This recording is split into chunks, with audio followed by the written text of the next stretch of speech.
मङ्गलं कुरु मे देव सर्वकार्येषु सर्वदा असतो मा सद्गमय तमसो मा ज्योतिर्गमय मृत्योर्मामृतङ्गमय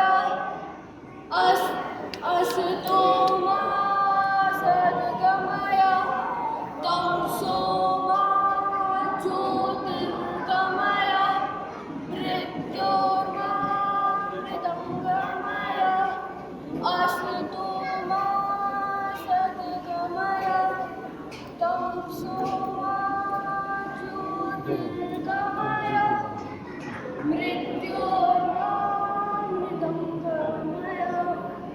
ओम शांति शांति शांति। ओम शांति शांति।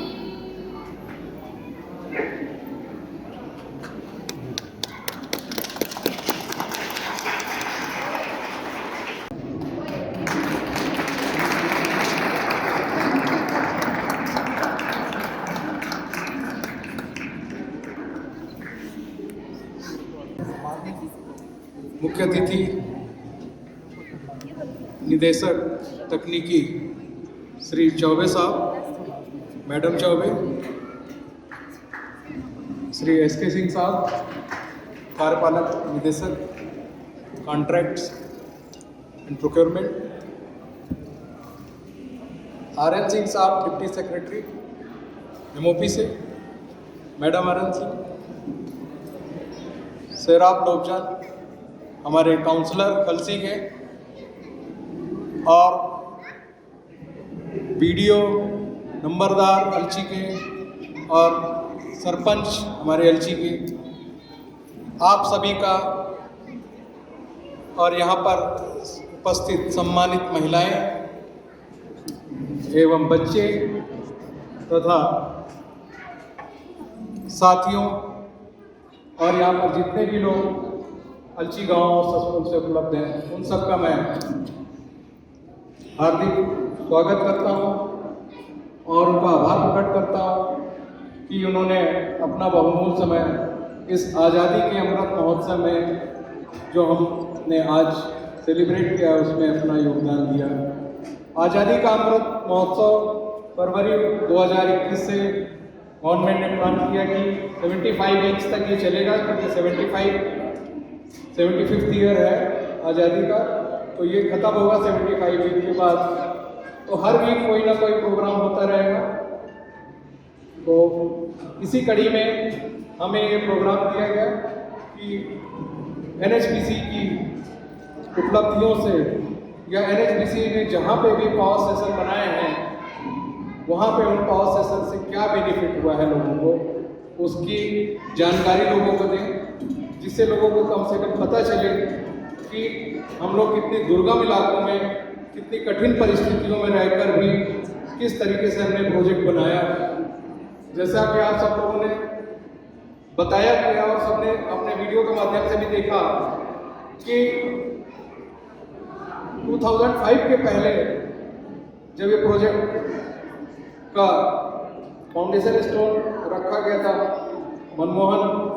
प्रधानमंत्री मनमोहन जी द्वारा, उसके पहले यहाँ पे सारा कुछ काम काज जो है वो डीजल से ही होता था।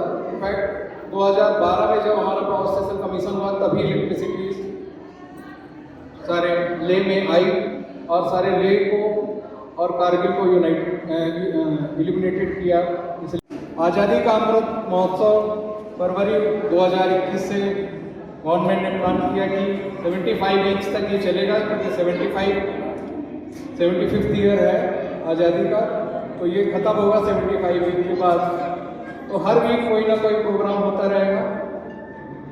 तो इसी कड़ी में हमें ये प्रोग्राम दिया गया कि एनएचपीसी की उपलब्धियों से या एनएचपीसी ने जहाँ पे भी पावर स्टेशन बनाए हैं वहाँ पे उन पावर स्टेशन से क्या बेनिफिट हुआ है लोगों को, उसकी जानकारी लोगों को दें, जिससे लोगों को कम से कम पता चले कि हम लोग कितने दुर्गम इलाकों में, कितनी कठिन परिस्थितियों में रहकर भी किस तरीके से हमने प्रोजेक्ट बनाया, जैसा कि आप सब लोगों ने बताया गया और सबने अपने वीडियो के माध्यम से भी देखा।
जो अचीवमेंट्स रहा है उसका एक सेलिब्रेशन है, तो इसके बारे में आप कुछ शब्द बोले तो।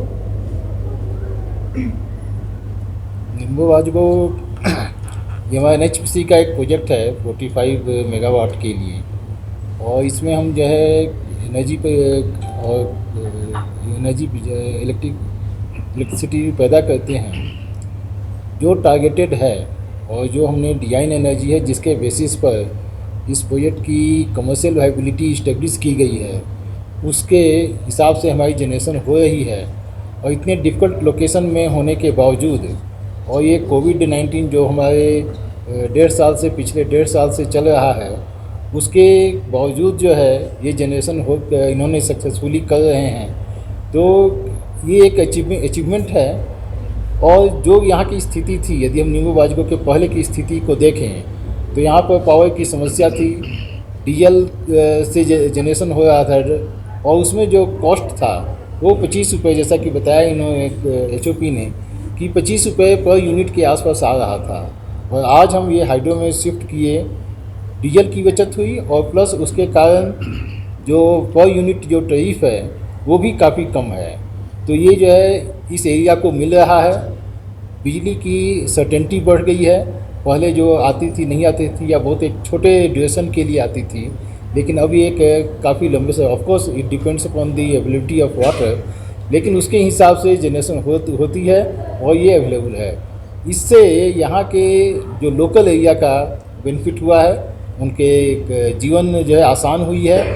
और इसके अलावा भी प्रोजेक्ट ने इस लोकल एरिया में काफ़ी डेवलपमेंट वर्क किया है CSR के अगेंस्ट में और दूसरे में, उसके कारण भी जो यहाँ के लोकल लोगों का डेवलपमेंट हुआ है।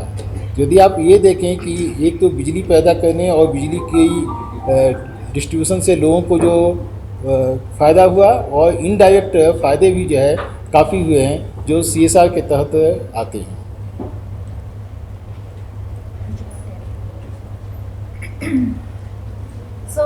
NHPC का फ्यूचर प्लान किस तरह से है, मतलब अभी भी लद्दाख में ऐसे कोई ग्राउंड है जहाँ पे अभी भी इलेक्ट्रिसिटी नहीं आती है, तो आप लोगों का फ्यूचर प्लान किस तरह से है लद्दाख के लिए? फ्यूचर प्लान तो है, अभी जो है सोलर की भी बात हो रही थी, यहाँ पर सोलर लगाने की भी बात हुई थी, और उसमें NHPC पार्टिसिपेट करना चाहता था, लेकिन यहाँ पर ट्रांसमिशन की शायद प्रॉब्लम है। जो ट्रांसमिशन लाइन्स यहाँ पर अवेलेबल हैं उसकी कैपेसिटी फुल हो गई है, तो अनलेस अदरवाइज हम उसको सप्लीमेंट करें या ऑगमेंट करें, तो अभी प्रोजेक्ट लगाना ऐड करना उसमें एक थोड़ा दिक्कत है। अदरवाइज गवर्नमेंट ऑफ इंडिया का प्लान है कि 2 गीगावाट का यहाँ पर सोलर इस्टेब्लिश होना है, लेकिन वो क्रमशः आएगा जैसे जैसे हमारी जो है ट्रांसमिशन लाइन की ऑगमेंटेशन होगी।